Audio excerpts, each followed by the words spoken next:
Please stand. My brothers and sisters, I ask you to open your hearts to the good news as recorded for us by John. Before the feast of Passover, Jesus knew that his hour had come to pass from this world back to the Father. He loved his own in the world, and he loved them to the end. The devil had already induced Judas, son of Simon the Iscariot, to hand him over. So during supper, fully aware that the Father had put everything into his power, and that he had come from God and was returning to God, he rose from supper and took off his garments. He took a towel and tied it around his waist. Then he poured water into a basin and began to wash the disciples' feet and dry them with the towel around his waist. He came to Simon Peter, who said to him, "Master, are you going to wash my feet?" Jesus answered and said to him, "What I am doing you do not understand now, but you will understand later." Peter said to him, "You will never wash my feet." Jesus answered him, "Unless I wash you, you will have no inheritance with me."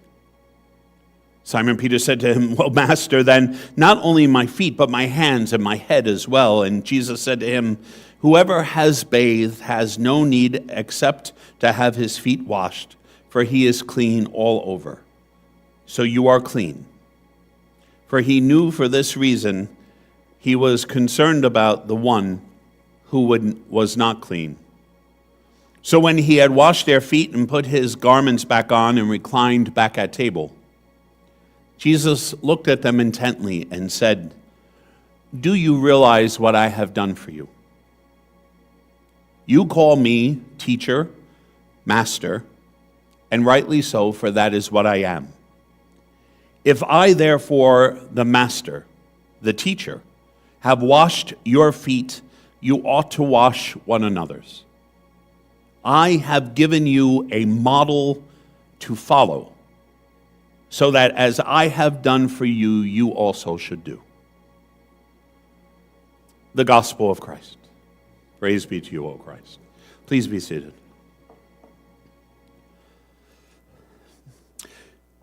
So yesterday I woke up in a fairly obnoxious mood. We went shopping, and we were going to a nursery nearby, and we had to stop at Home Depot. All those great things you really want to go and do with your wife on a Saturday. It's a lot of fun, very exciting. So as I'm going into Hicks, there's an elderly woman who has a push cart, and she's walking in, and Donna's a little bit in front of me, and I say to the woman, "Excuse me," and she goes, "Yes." I said, "Listen, is it okay? Can I get in the cart, and can you push me around?" And she started laughing, and she says, "Oh my God, that is so cute, you know?"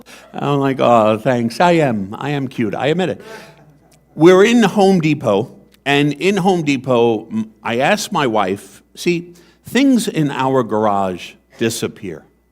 Now, I know where they go, and whenever I put them back, they go exactly where they're supposed to go.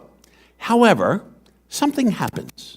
I don't know if we have gremlins who go into the garage late at night, and they take things out of places where I put it and put it somewhere else. So being we're in Home Depot, and I see bungee cords, I say to my wife, "Dear, do you know where the bungee cords are?" Now, we're talking about a bucket of bungee cords on sale, $11.99. You get all these different sizes in this one thing. And I say to my wife, "Dear, do you know where those bungee cords are?" And her response, "They're in the garage." And there is a man over here, right, who's looking at something. And I just turn to him and I say, "They're not in the garage." And he smiles. He heard the conversation. And he looks at me and goes, "This happens to me all the time. See, I put it in the garage in a certain place, and then she comes in, she takes them, and then I never find them again." And he's starting to smile. And I'm holding this whole conversation with a total stranger about bungee cords, right? And he really can't help himself to be locked in. And I said, you don't know how grateful I am. This has just saved me an entire therapy session talking about where the bungee cords are and how my wife chooses specifically to hide them on me. And he's laughing, right? In both of those instances, the only thing that was different was that I engaged the person. I simply saw them. Pay attention to that. I simply saw them. They're in my space. They're around me. And through the rest of the day, as you're walking up and down aisles, you notice that everyone isolates one from another. Okay, look, I am totally the extrovert. I am more obnoxious than the average bear. I get it.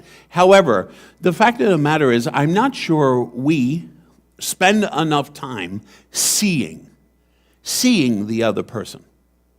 Just seeing them and recognizing that they're there.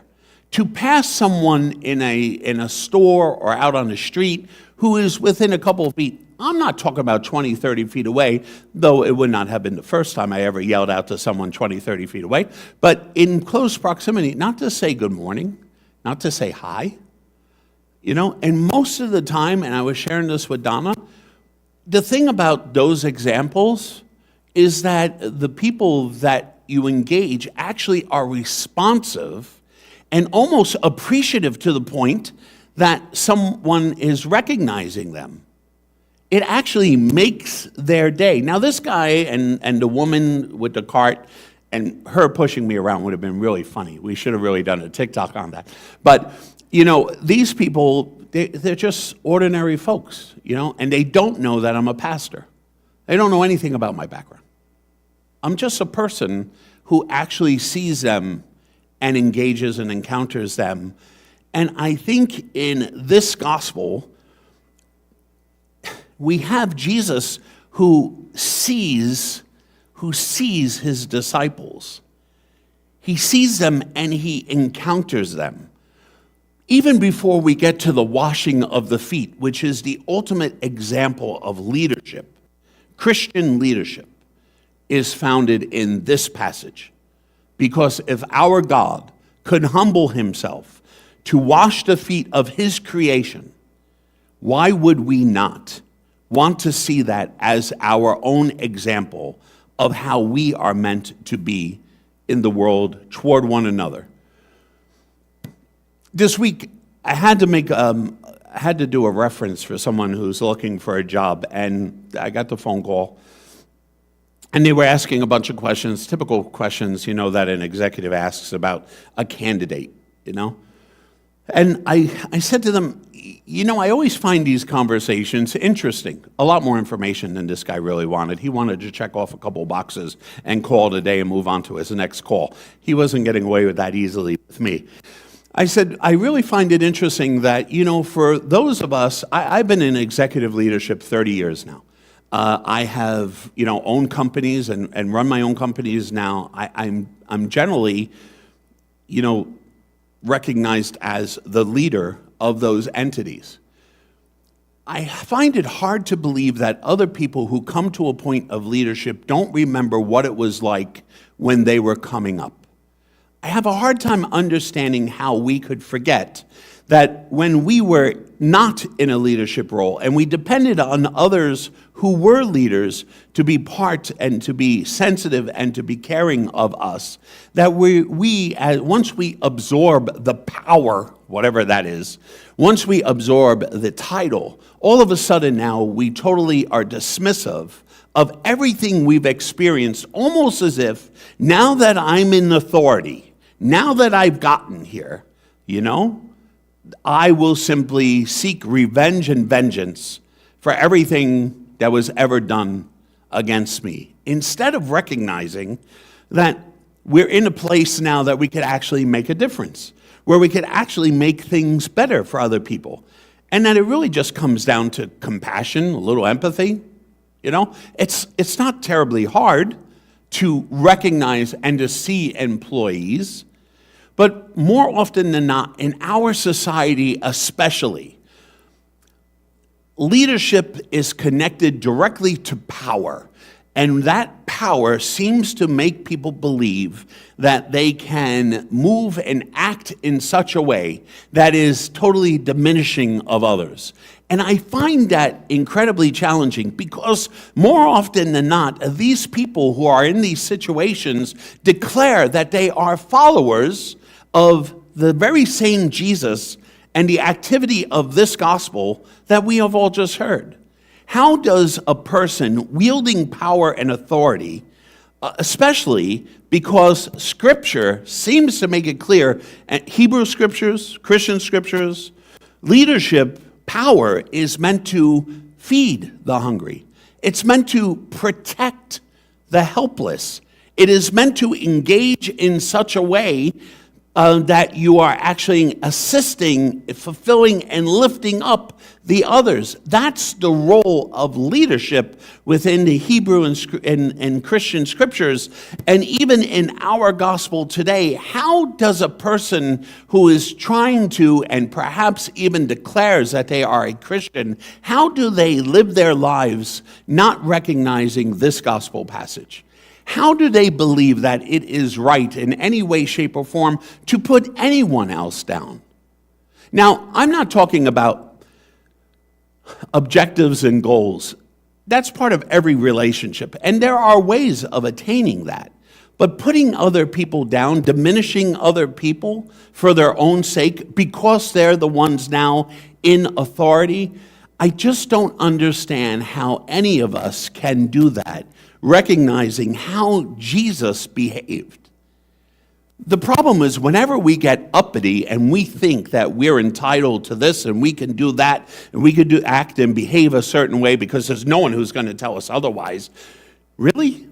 Because how do you get around this example of our God becoming a human being and entering into the world, and the night before he suffers and dies, he does such an incredible act of humility. An act of humility. He humbles himself. Teacher, master, humbles himself. And then he sits down and he says, "Do you realize what I have done for you? You call me master and Lord, and rightfully so, but if I wash your feet, should you not be looking for every opportunity to wash someone else's?" Jesus embodies the characteristics of the Father.